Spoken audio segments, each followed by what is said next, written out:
So we've got a list here of new MMOs releasing in 2023 with some dates. I figured I'd just run through the list, give my opinion. What am I looking forward to? What am I not looking forward to? Have I even seen all of these? I've seen some. Wayfinder I don't think's an MMO, but whatever, we'll look at it. Wanderers, I don't recognise the name. But let's start with Throne and Liberty. Here's the trailer, play it in the background. What do I think of Throne and Liberty? Well, realistically, we know what we're going to get, right? You see a Korean MMO, you see it's by NCSoft, you know exactly what you're going to get as a package. It's going to have good combat, because almost all Korean MMOs prioritize having good combat. How good is it going to be, depending on your latency, is dependent, because of course Korean MMOs are typically designed for Korean audience, where everyone's in Korea, and they all have incredibly good internet with low latency. That being said, they're also always pay to win, because why would they not be? It's the commonly accepted model over there. This is being published by, I believe, Amazon Games globally. We know what Amazon Games is about. We know they're probably not going to strip monetization out if it's pay to win over there. It's probably going to be almost identically pay to win here. That being said, can I enjoy a game that is pay to win? Yes, I played BDO for a long time. Don't anymore, because I respect my time a little bit more. But I've also got thousands of hours of enjoyment out of it for a couple $100, which is realistically what I probably would have spent on a subscription-based game anyways.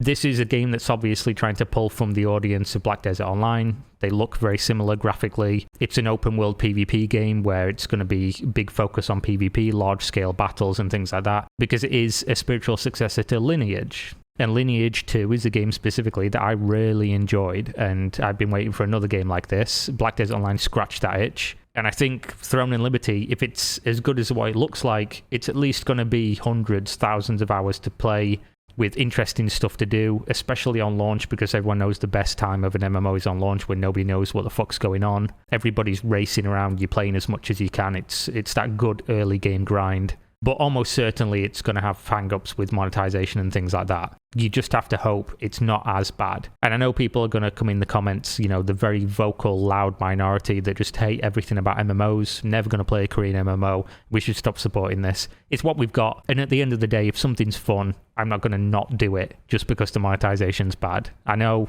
it sucks as a consumer, but wake me up when everybody stops paying for things that are bad, and we go back 20 years to the point where the gaming industry isn't like this. But I, as an individual, am not going to change that. I've shouted into the void over this for hundreds of thousands, millions of views, dozens of hours, and nothing has changed. So I'll play it, and if it's good, cool, I'll talk about it. If it's not good, cool, I'll talk about it. But I am really looking forward to Throne and Liberty. Probably of all the MMOs on this list, Throne and Liberty is the one I'm most looking forward to, because I just think it's from such a big developer that has such experience in developing MMOs, has a pedigree with Lineage, like I said, that it's probably the one that is most likely to be well polished and have a bunch of stuff to do. Plus, they've talked about some cool, interesting stuff, and I love siege warfare, big battles, open world PvP and all that good stuff. I also am partial to a little bit of Korean grinder sometimes. It's in my blood. I enjoy it. I've played MMOs like that for a real long time. Now, Wayfinder. I banged Force's video on in the background because Force is our boy. We love Force Gaming. Real nice guy. Almost at 1 million subscribers, fucking legend. So Wayfinder, from the developers of Warframe, right? And it's not really an MMO. It's about as much of an MMO as, say, Warframe already is, Destiny. Some people consider them MMOs. I personally don't really specifically care. Essentially, it's a hub-based game, hub city. They have an open world map with a couple different maps. I don't think there's very many. You pick your character has certain abilities, you can change your weapons have different abilities attached to them, and then you do the open world stuff like is being shown here, or you go into dungeons, you unlock, more procedural generation for the dungeons, gear up your character. To be honest, from what I've seen with reviews on this one, it looks like the combat's probably not good enough to keep me playing the game for a whole long time. But at the same time, it's probably going to be fun for, some hours.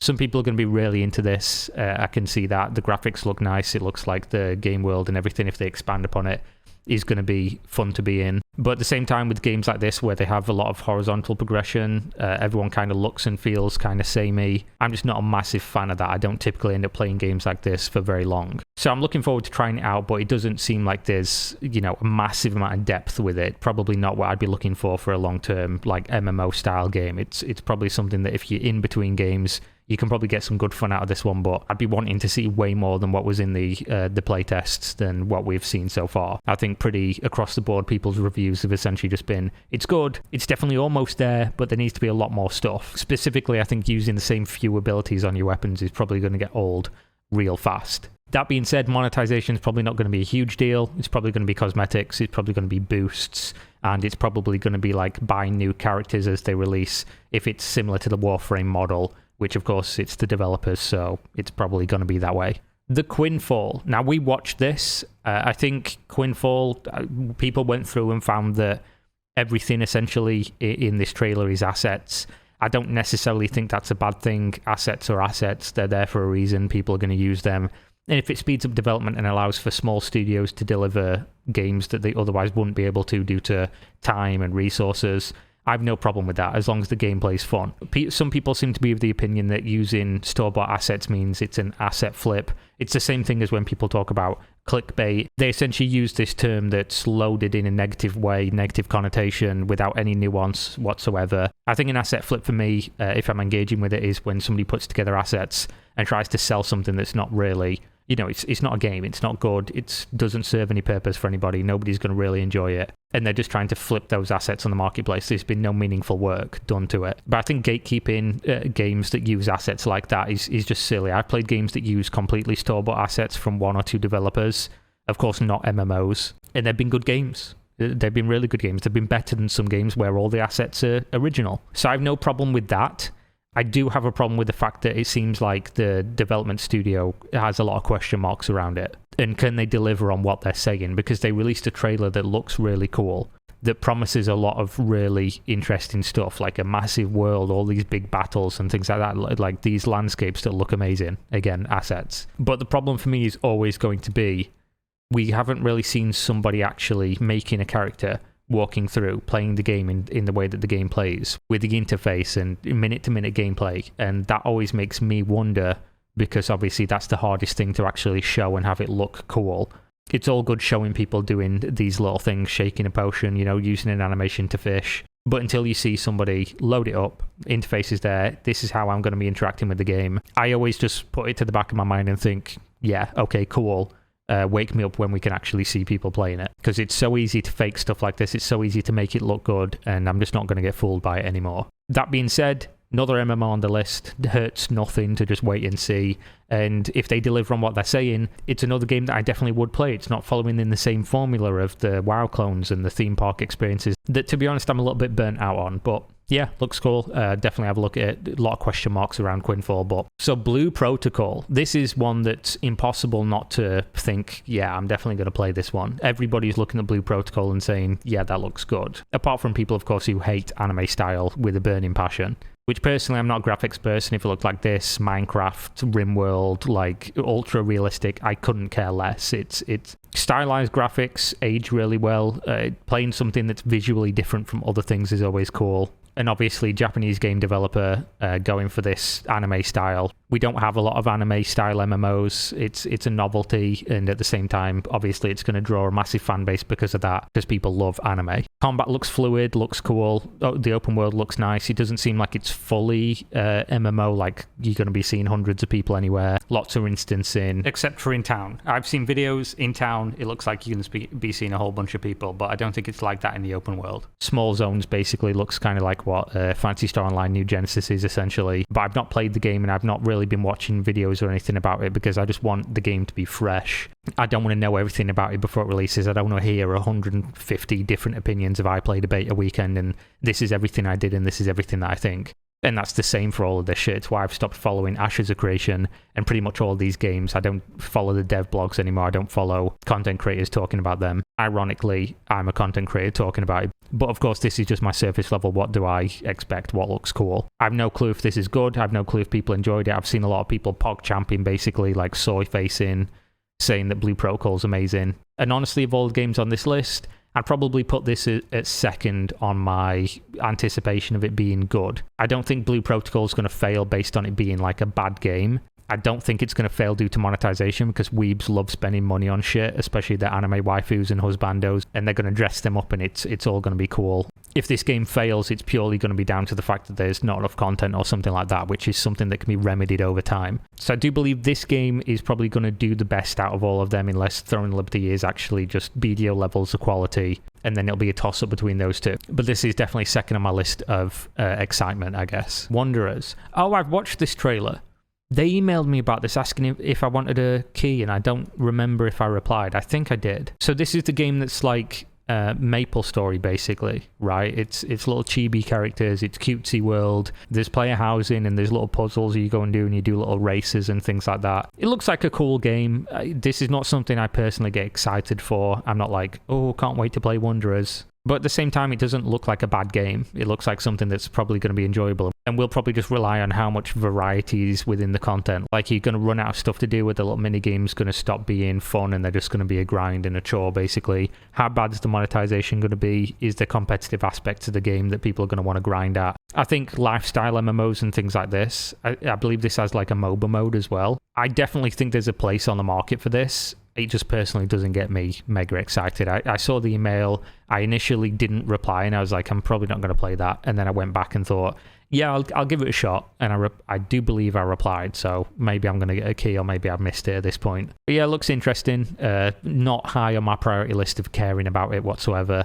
Now, Mad World is a game that I've played, and I've covered it on the channel multiple times. One from the announcement, then I was playing the game and showing the first impressions and things like that. And then after, because they were talking about their cash shop, and their cash shop looked really fucking bad, like really egregious. And then they started talking about selling NFTs and stuff. So it's been a very confusing period of time looking at Mad World. And when I played it, the game was so laggy, it was unplayable, basically. But when I got to play the next test, it was actually fun. And this is a game you can play in browser. It seemed like they had open world PvP. It seemed like they have a lot of systems in the game that really surprise you for being a browser MMO. We don't see all too many of them. This, again, it's a Korean company developing the product, so I imagine it's going to be some level of pay to win. How pay to win in the West is it going to be? Who knows? Is it still going to have performance issues? Some browsers were having issues with it, and then the servers were lagging as well. I'm really torn on this one because, like I say, I think that the game was actually fun when I got to play it. But at the same time, I don't see this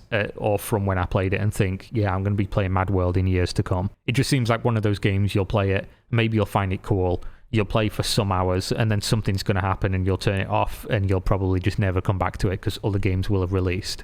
It's very ARPG-esque with all the monsters on screen and everything in the builds, and it just feels like with something like this, you could probably just play one of the other ARPGs. Diablo 4 is releasing soon, and are you really going to want to play Mad World over Diablo 4? Probably not for most people, so I don't know specifically who this is going to be for, but definitely worth checking out, especially if it's going to be free to play. I'm just not mega excited for it. Which one was this? Eden Eternal. I've watched this one, Eden Eternal. Oh, this is the one where the developers were the fucking mod was saying that the developers should upload a Trojan on the patch so that they could hack people who leaked an image of the launcher, right? That's the game that I'm talking about. This is an old ass game. So this is a relaunch by a different publisher or something like that, basically. As you can see, it's an old game. I love games like this, like Rose Online. I love Rose Online. I think this is one of those where if I was an Eden Eternal player at one point, I'd probably be really hyped to go back and play for a couple of weeks, do that nostalgia trip and stuff like that. But I don't think I played this back in the day.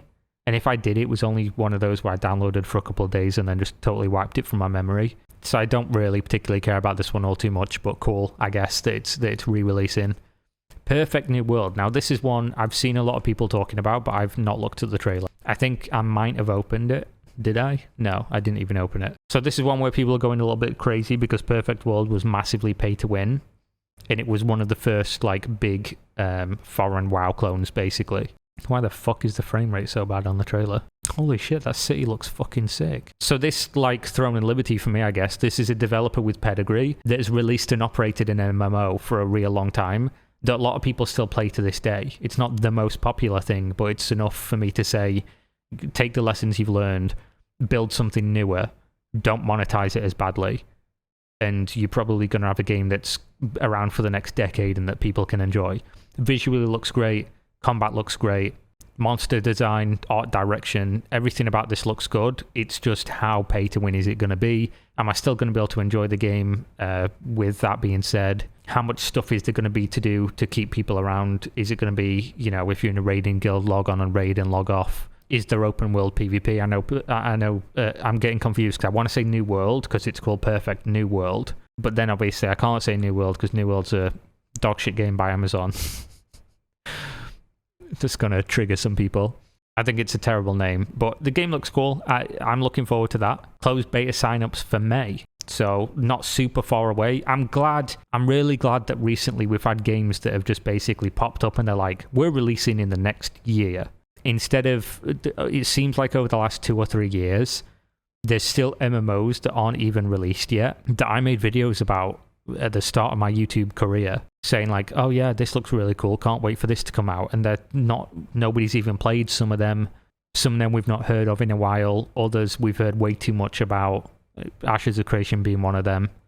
I understand why they do that, because being transparent and talking to your backers when you are a partially crowdfunded game makes sense. But I am really refreshed by the idea that I can just not look at the MMO market for 6 months, and then when I come back 6 months later, people are like, here's a list of like 7 games that are releasing in the next 6 or 7 months. That's really cool, and I'm really looking forward to being able to play some of these. Now, Ethereal Echoes of Yore, this is an indie-developed MMO. I've spoken to the developers at some points. They seem like really cool guys. They seem like they've done the game development properly. This is an old trailer, it's a year old. I don't think the graphics or anything have changed all too much. So this is basically RuneScape. I just recorded this a second ago and I've got to go back because I said Minecraft repeatedly. I don't know why the fuck I said Minecraft. It's basically RuneScape. If RuneScape was updated a little bit and had some of the, you know, flaws of design or oldness of design that people love due to nostalgia of RuneScape removed, but still keeping the old school feel, vibe, design philosophy and things like that. So it's an open world game, there's open world housing, there's unique things within the world that you can do. It's going to be difficult, you're going to need to group for stuff, player driven economy, sandbox, all those good things, but with some structure. I do believe it's going to be like a free trial, so you can play the game. But then if you want to play the full game, there is a subscription, which I'm totally fine with. I have no problem paying for this game. I think it comes out in like 11 days or something. It's definitely not a long time till it comes out.